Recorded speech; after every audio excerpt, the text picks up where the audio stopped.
Tonight, let's travel back in time.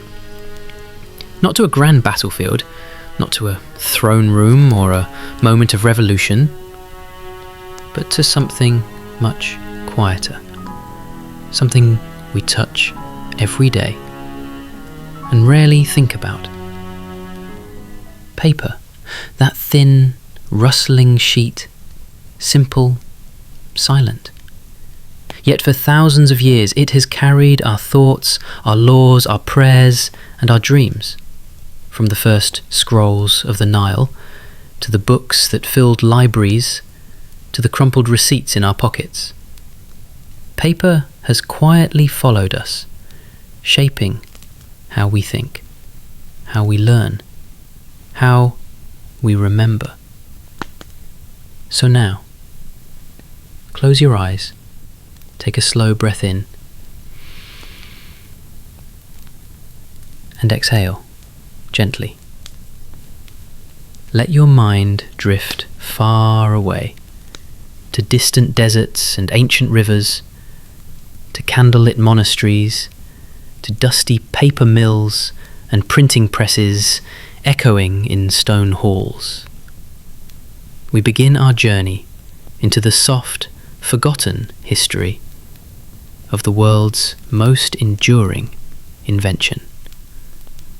Welcome to the story of paper.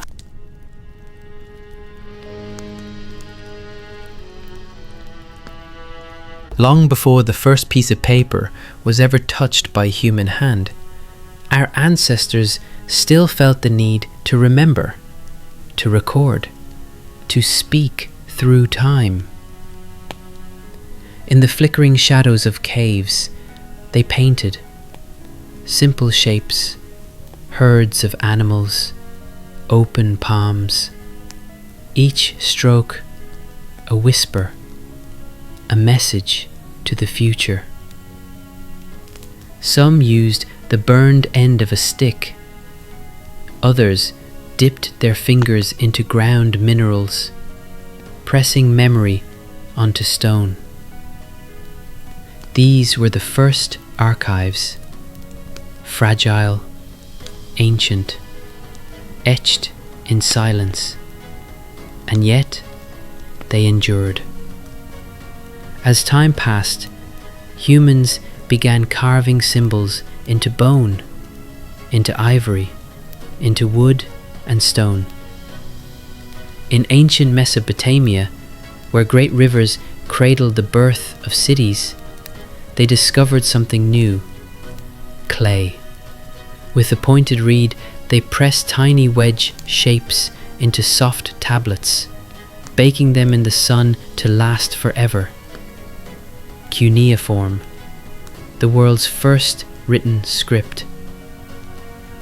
Each tablet was dense, durable, but heavy and slow. A single record might take hours to carve. To carry a library, you'd need a cart. The people of the ancient world, priests, merchants, rulers, they began to long for something different, something softer, something lighter, something that moved like the wind in the trees, something that could be folded, carried, shared, without cracking, crumbling, or weighing down the hands.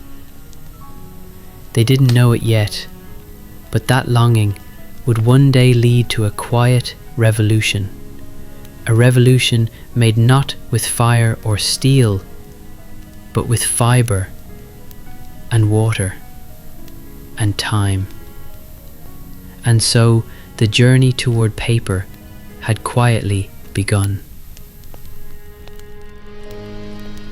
Along the wide, winding Nile, where sunlight shimmered across the water and palm trees cast long shadows on the sand, a quiet miracle was born. Its name was Papyrus. A tall, graceful reed, papyrus grew in abundance along the riverbanks of ancient Egypt. To most, it was just a plant, but to the Egyptians, it became the foundation of memory. Carefully, they harvested the stalks, slicing them into thin strips. These strips were soaked in water, then laid side by side in neat overlapping rows. Another layer was placed across the top, woven like a mat, and then, with gentle pressure and the heat of the sun, the sap of the plant itself acted as a natural glue, binding the sheets into something entirely new. Papyrus paper. Light, flexible, portable. It could be rolled into scrolls, tied with string, and carried for miles. It welcomed ink with open fibers, capturing words, prayers, laws, and dreams with every stroke. Scribes, highly respected in Egyptian society, sat cross-legged in the shade, reeds in hand, writing on smooth sheets. They recorded royal decrees, temple accounts, poetry, medicine, even personal letters. The great library at Alexandria, one of the wonders of the ancient world, held thousands upon thousands of papyrus scrolls, a sea of knowledge, pressed and inked by human hands. Through papyrus, ideas began to travel, from Egypt to Greece, from Greece to Rome.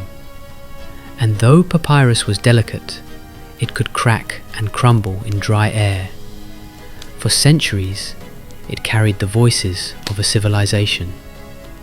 It was not yet the paper we know today, but it was a beginning, a quiet evolution, soft as the rustle of reeds in the Nile breeze.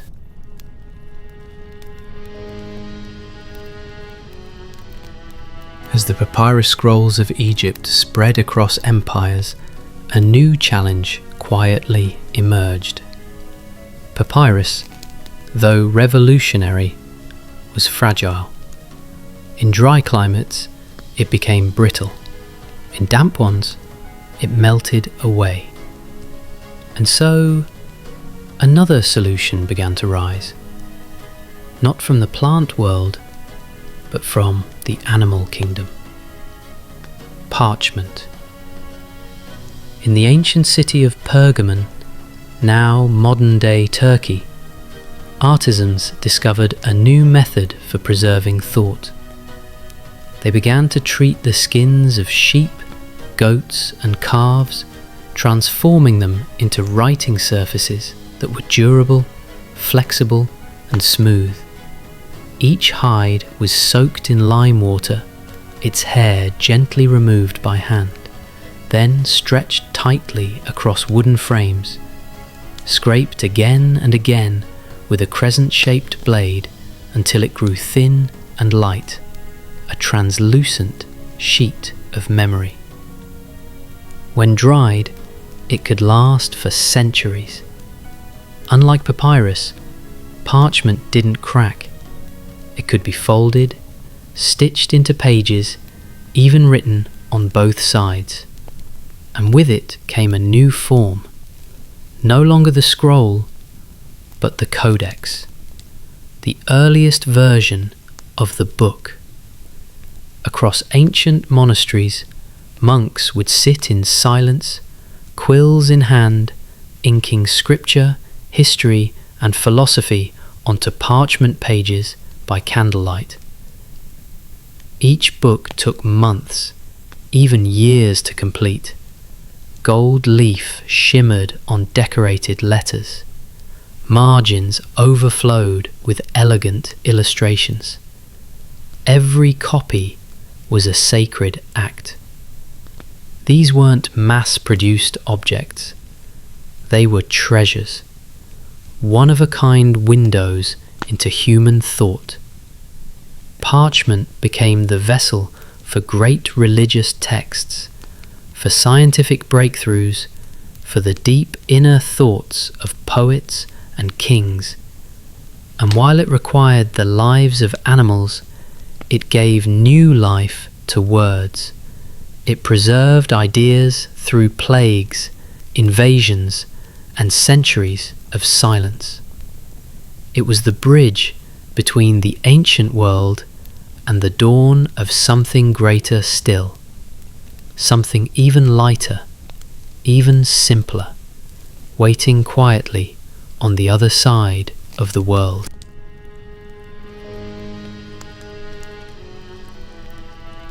Far to the east, beyond deserts and mountains, beyond the reach of Rome and the echoes of Egypt, a quiet revolution was beginning to take shape. It happened not in a palace, but in a court official's workshop, deep within the Han dynasty of ancient China. His name was Tai Lun.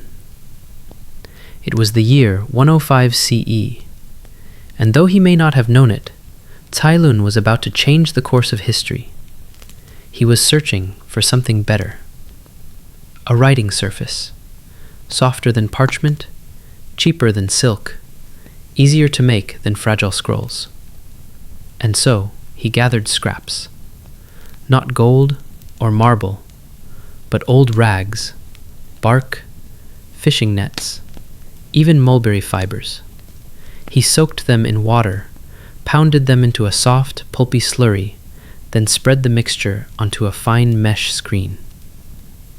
Gently, carefully, he lifted the screen from the water, and there it was, a thin, delicate sheet, cool to the touch, light as air.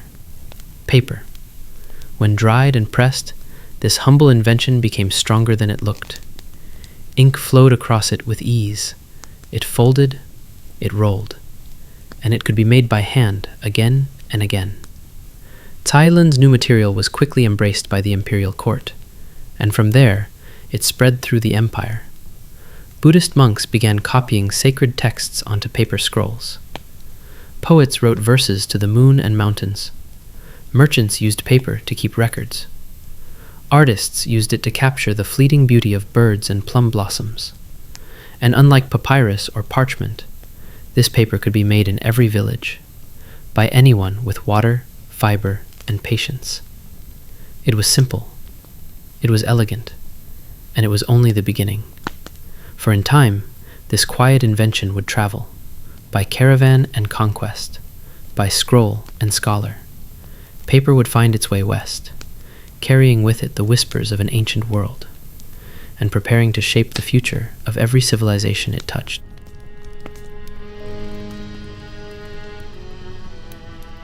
Paper was born in the hands of Chinese craftsmen, but its destiny stretched far beyond the borders of the Middle Kingdom. It began with merchants, traveling westward along the dusty trails of the Silk Road, a vast network of trade routes linking China to Persia, India, and the Mediterranean. They carried porcelain, spices, silk, and among these treasures, tucked between bundles of cloth, they carried paper.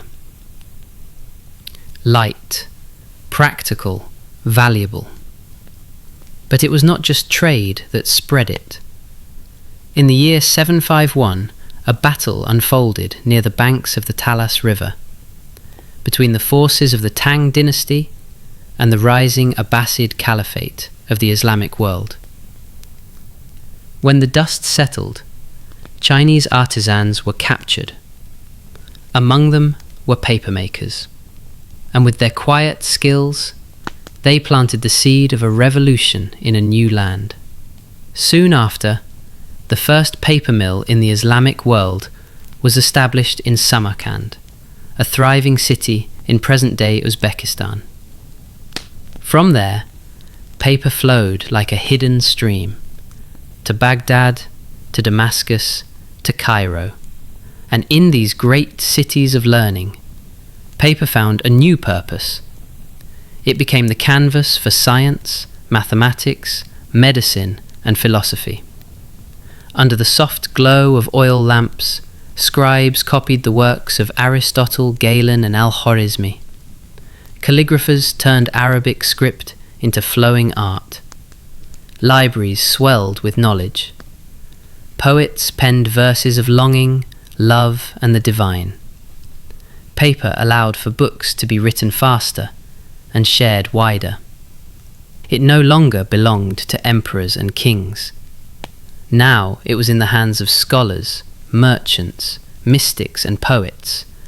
From the bazaars of Baghdad to the quiet madrasas of Fez, paper became the silent carrier of human wisdom. And as its presence deepened in the Islamic world, a new journey was just beginning. Across the waters into Europe, where old traditions would meet new ideas, and paper would prepare to transform an entire continent.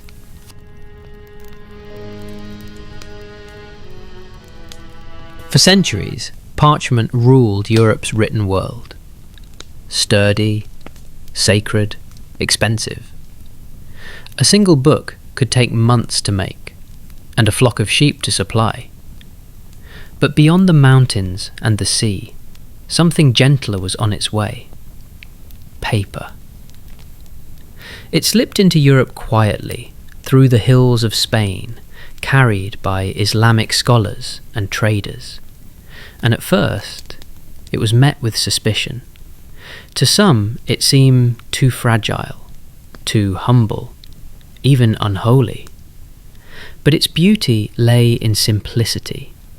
Paper could be made not from animals, but from old rags, from things cast aside, given new life. And it was cheaper, much cheaper. By the 12th century, paper mills began to rise in Italy and France, their water-powered hammers pounding linen into pulp. The air filled with the rhythm of invention. City-states like Venice and Florence embraced this quiet revolution. Merchants needed ledgers. Students needed books. Governments needed laws that could be copied and shared. Paper met the moment. It opened doors once closed by cost. Literacy began to grow, not just in monasteries, but in towns, in homes, in schools. And with every new reader, a new mind awakened. Europe was changing. The Renaissance was stirring. And just on the horizon, a German inventor would soon change everything again, with ink, metal, and movable type. But none of it could happen without paper.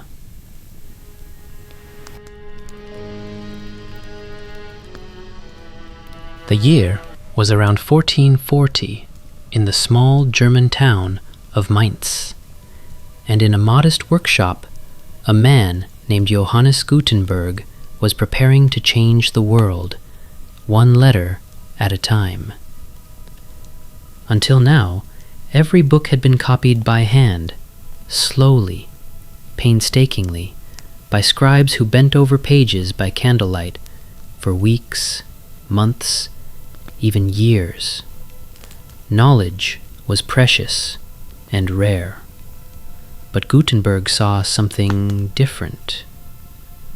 A machine, a press, and most importantly, movable, reusable metal letters. With these letters, he could arrange a full page of text, roll ink across it, press it onto paper, and do it again and again and again. For the first time in human history, words could be mass-produced. But there was a secret ingredient, a silent partner behind the scenes. Paper. Not parchment, not papyrus, but true paper. Soft, strong, absorbent. Without it, the ink would bleed. The pages would tear. The revolution would stall. Instead, with paper, Gutenberg printed his first great triumph, the Gutenberg Bible. Nearly 200 copies, astonishingly precise, beautifully aligned, a miracle of engineering and elegance. And then the dam broke. Books poured into the world, religious texts, scientific discoveries, philosophy, poetry, maps, and eventually news. Paper made it possible. In towns and cities across Europe, people held books in their hands for the very first time. Ideas moved faster. Reformations were sparked. Minds expanded. It was the birth of the printed age, and paper was the page it was written on.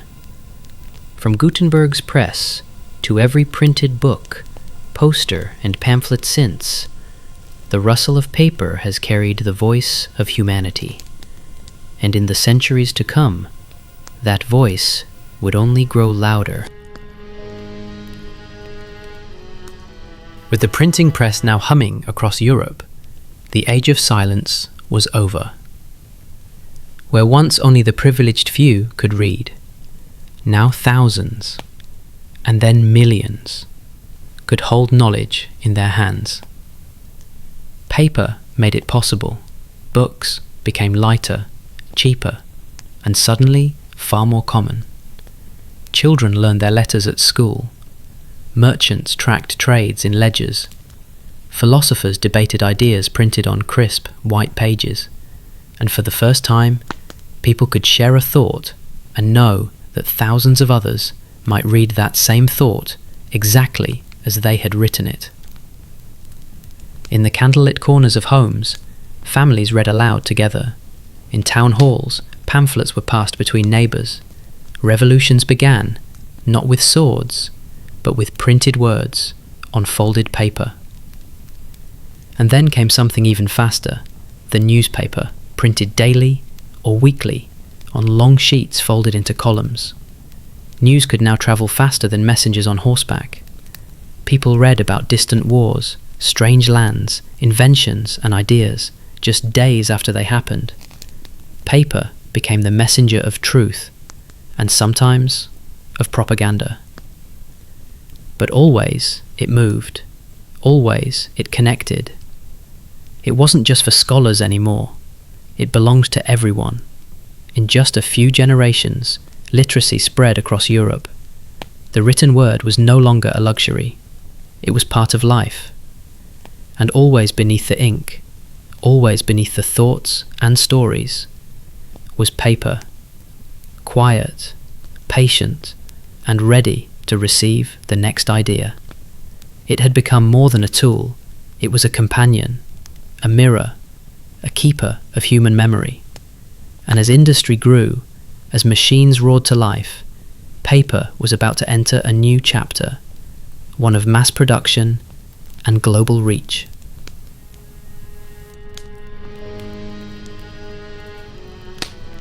The world was changing. The flicker of candlelight was giving way to the hum of machines, and the soft creak of hand-pressed paper was replaced by the thunder of rollers and gears. The Industrial Revolution had arrived, and once again, this public paper adapted. It had always been handmade, delicate, slow, crafted from linen rags and scraps. But the new world demanded more, faster, cheaper, endless.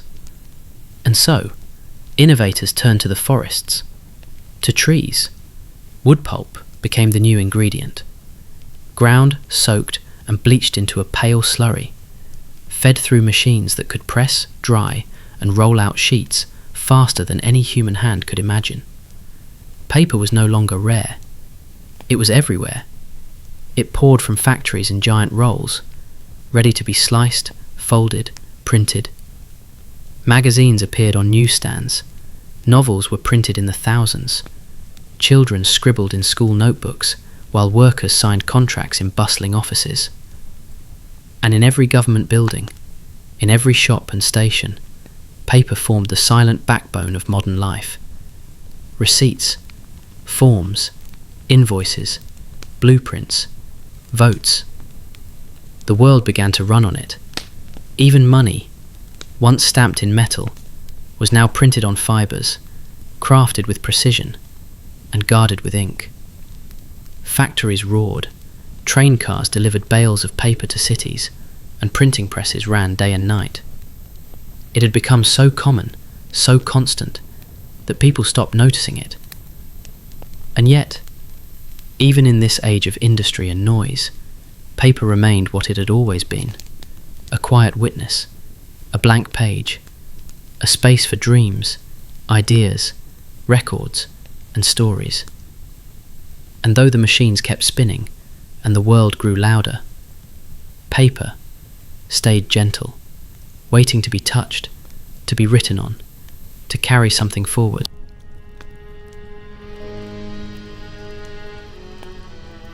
The world we live in today glows from screens. We swipe, we scroll, we tap to read, to write, to communicate. And for a time, we believed paper would vanish. In the 1980s and 90s, as computers arrived in every office, every school, every home, a phrase began to echo: the paperless future. But the future did not forget paper. Because even now, in this age of glowing devices and digital clouds, we still reach for it. A notebook for ideas too fragile to type. A letter, handwritten, that means more than pixels ever could. A book, heavy in the hand, its pages turning like whispers in the dark. Paper holds what screens cannot: presence, texture, memory. We print photographs to hold our moments. We sign contracts with ink, stamp our names, and press fingertips onto birth certificates and passports. Even in boardrooms lined with tablets, someone still scribbles thoughts on a yellow pad. In quiet corners, journals are still filled by hand. And in classrooms around the world, children still learn to write by holding pencils against clean white sheets. Paper has not disappeared. It has simply adapted. It lives in packaging, in receipts, in menus, in sketches, in cards sent across oceans that say things we're too shy to speak.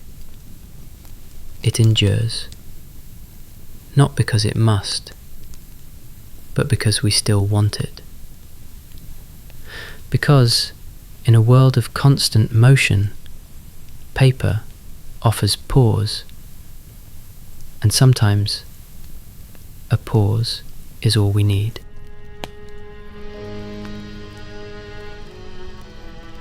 As the world grew more aware of its limits, of its wounds, of its fragile balance, our relationship with paper began to shift again. We looked around and realized we were using more than we could replace. Forests once thick and ancient began to thin. And so, the cycle turned inward. Recycled paper was born. Old newspapers, schoolwork, used envelopes, shredded receipts, collected, sorted, soaked once again into pulp. The fibres, tired but not broken, given a second life. Recycled paper may be softer, slightly rougher to the touch, but within each sheet is a quiet triumph, a page that lived before and now lives again. Factories began to reimagine their process. Schools taught the value of reuse. Offices trimmed their waste.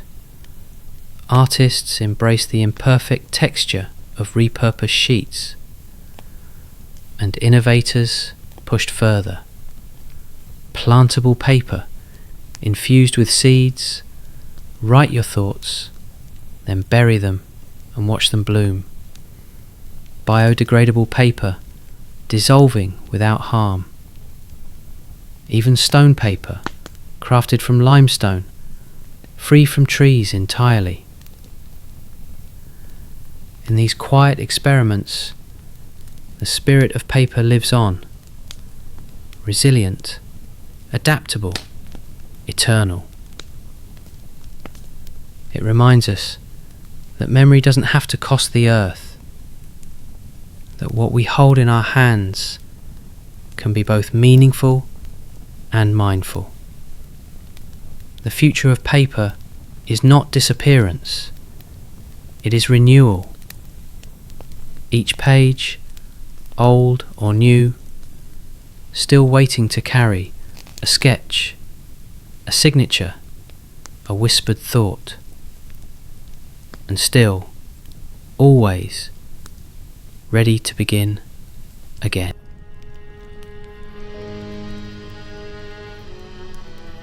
And now, as our journey draws to a close, let us pause and listen to the silence paper has always kept.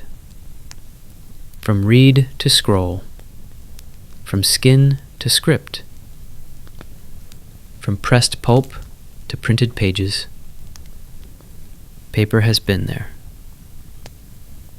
A quiet witness, a humble companion, a silent steward of human thought. It never shouted, it never demanded. It simply held what we give it, our secrets, our stories, our hopes, and our fears. Across every empire, beneath every revolution, within every forgotten drawer, paper waited. Soft, still, endlessly patient. So tonight, as you close your eyes and let sleep draw gently near, remember that behind every book, every letter, every folded note tucked away in a box, is this quiet thread that runs through all of us. The story of paper is the story of how we remember. And now, you may let go of remembering for a while. Let your thoughts drift, like loose pages on a breeze. You are safe. You are still. And you are ready to rest. Good night.